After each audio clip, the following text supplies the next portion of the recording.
जय श्री कृष्ण दोस्तों, स्वागत है एक बार फिर से आप सभी मित्रों का हमारे दर्पण ज्ञान गीता यूट्यूब चैनल में। मित्रों, आज हम आपके लिए लेकर आए हैं बहुत ही ज्ञानवर्धक प्रसंग। किसी राज्य में एक राजा राज करता था। वह राजा अपनी रानी से बेहद प्रेम करता था और अपनी रानी की सारी बातों को मानता था। मित्रों, वह राजा अपनी रानी के कहने पर कोई भी उचित अनुचित कार्य कर देता था। मित्रों, एक बार रानी अपनी सखियों के साथ मंदिर में पूजा करने जा रही थी। मित्रों, तभी आसमान में उड़ने वाले एक पक्षी ने रानी के ऊपर बीट कर दी। तभी रानी ने नजर उठाकर देखा, एक चिड़िया आसमान में मंडरा रही थी। वह चिड़िया रानी को दिखाई पड़ गई।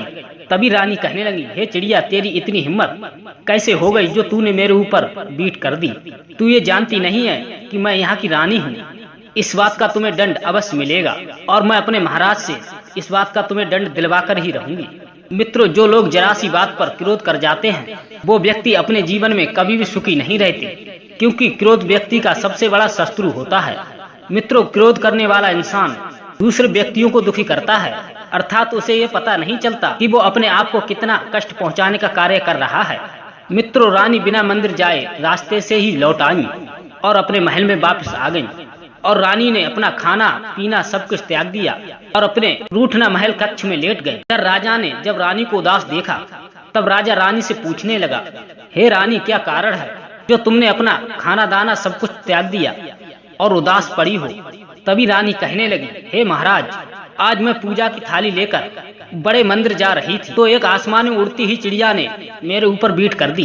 तब राजा कहने लगा, हे रानी, इसमें कौन सी बड़ी बात हो गई इसके कारण तुमने खाना पीना त्याग दिया? ये तो अक्सर होता रहता है। आसमान में उड़ने वाले पक्षी जब बीट करते हैं तो वो धरती पर ही गिरती है। यदि तुम बीट करते समय उसके नीचे आ गई तो उसका क्या दोष है? लाओ, मैं इसे साफ कर देता हूँ। तुम इस छोटी सी बात को लेकर अपना खाना पीना क्यों त्याग रही हो? ये तो आपकी बहुत ही बड़ी मूर्खता है। तभी रानी कहने लगी, हे महाराज, जब तक आप उस चिड़िया को दंड नहीं देंगे तब तक मैं आपकी बातों को मानने वाली नहीं हूँ और मैं तब तक रूठी रहूंगी और किसी से बात भी नहीं करूंगी। तभी राजा ने अपनी रानी को बहुत समझाने का प्रयास किया। मित्रों, रानी अपनी जिद पर अड़ी रही। अंत में राजा ने विवश होकर अपने दरबार में सभी चिड़ीमारों को बुलाकर और उन्हें ये आदेश दे दिया कि मेरे राज्य में जितने भी उड़ने वाले पक्षी हैं सब पक्षियों को कैद करके मेरे सामने पेश किया जाए। अब उस राज्य के सभी पक्षी पकड़े जाने लगे। ये बात चिड़ियों को पता चली कि अब किसी भी पक्षी का जीवन सुरक्षित नहीं है। तभी रात्रि में सभी पक्षी एक ही जगह एकत्रित हुए और सभी ने ये विचार किया कि हम सब पक्षियों की मुसीबत कैसे टले। तभी उन पक्षियों में से एक चिड़िया बोल पड़ी, जब अपने से अधिक बलवान अर्थात ताकतवर अत्याचार करने लगे तो उस व्यक्ति को बल से हराया नहीं जा सकता। और हे चिड़ियों, इस समय हम सभी चिड़ियों का शत्रु इस राज्य का राजा बन गया। उसके पास बहुत सारी ताकत है, इसीलिए हमें अपनी जान बचाने की बुद्धि से काम लेना चाहिए। और जहाँ बल काम ना करता हो वहाँ बुद्धि काम कर जाती है। तब उन पक्षियों में से एक बूढ़ा पक्षी बोला, हमने एक योजना निकाली है। यदि आप हमारे कहने के अनुसार सभी पक्षी काम करेंगे तो इस मुसीबत से हम सभी के प्राण बच जाएंगे। तब सभी पक्षी उस बूढ़े पक्षी से पूछने लगे कि हे काका, तुम बताओ क्या उपाय है?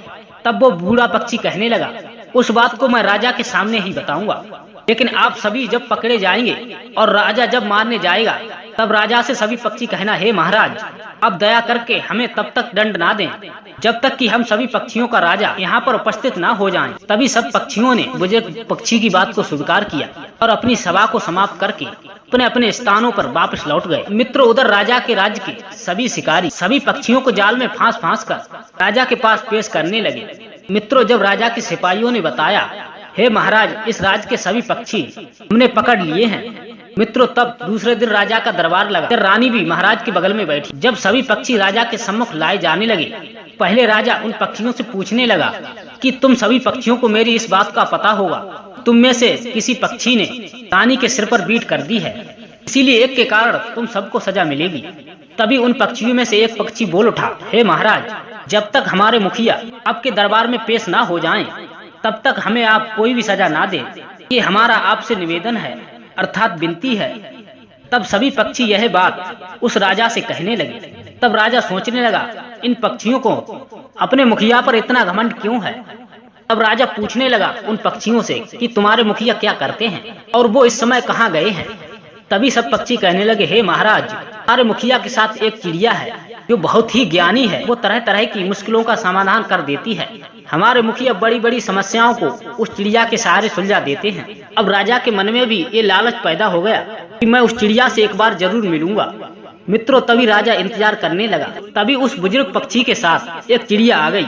तभी राजा ने उन दोनों का सम्मान करके एक आसन पर उन दोनों को बैठाया। तभी चिड़िया कहने लगी, हे राजन, मैं आपसे कुछ कहना चाहती हूँ।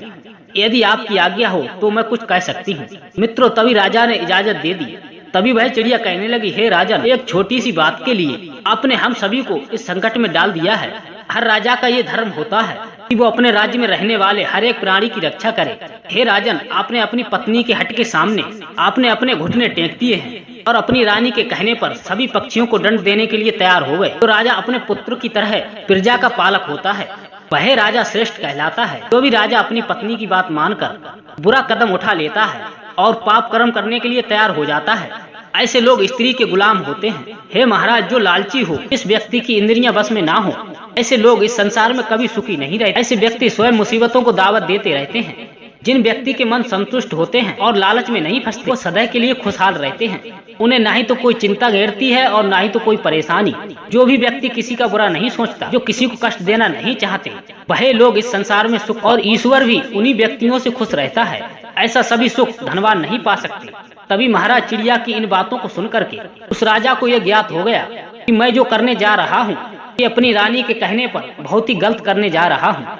तभी राजा ने उन सभी पक्षियों को आजाद करने का आदेश दे दिया और सभी पक्षी आजाद होकर अपने अपने घोंसलों में दोबारा चले गए। तो इस तरह से उस चिड़िया ने अपनी बुद्धि के द्वारा पक्षियों पर आई हुई मुसीबत को झट से टाल दिया। मित्रों, यदि आपको कहानी अच्छी लगी हो तो हमारे चैनल को सब्सक्राइब करें और लाइक करें। हम ऐसी ही ज्ञानवर्धक कहानी लाते रहते हैं। मिलते हैं ऐसी किसी ज्ञानवर्धक कहानी के साथ। तब तक के लिए जय श्री कृष्ण, जय श्री राधे।